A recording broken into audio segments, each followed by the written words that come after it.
हे guys welcome to my blog. तर आलतो पाणी करायला 10 वाजता.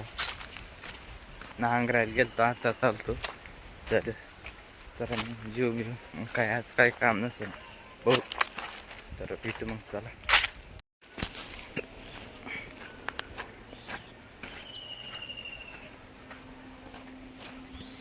10 वाजता आलतो अंजिराकडं. मग सापडली एक वेळच तर खाऊ.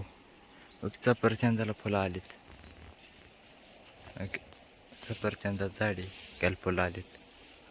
तर खाऊ मग अंजीर. तर चला हा सर.